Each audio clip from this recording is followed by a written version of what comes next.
এই মাটির মানুষটা সবসময় নিজেকে পরিষ্কার রাখতে অনেক পছন্দ করত। এজন্য সে সবগুলো মাটিকে তার শরীর থেকে ফেলে দেওয়ার চেষ্টা করত, কিন্তু সেই মাটিগুলো বারবার তার কাছেই ফিরে আসতো, যার ফলে মাটির কারণে তার সাদা ঘরটাও নোংরা হয়ে যেত।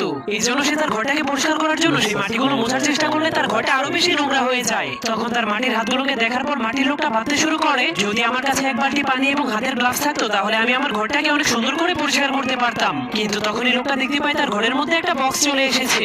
এরপর সে ওই বক্সের ভেতর থেকে হাতের গ্লাভস এবং এক বালতি পানি নিয়ে তার ঘরটাকে পরিষ্কার করতে শুরু করে দেয়। কিন্তু তার ফ্লোরে আবারও ময়লা লেগে যাবে এই ভয় সে ধীরে ধীরে পিছাতে শুরু করে দেয়। এর কয়েক মিনিট পর তার পুরো ঘরটাই পরিষ্কার হয়ে যায়, কিন্তু সে হাঁটতে গেলেই তার ঘরটা আবারও ময়লা হয়ে যাবে। এজন্য সে ভাবতে শুরু করে, যদি তার কাপড়ের জুতা থাকতো তাহলে তার ঘরটা আর নোংরা হতো না।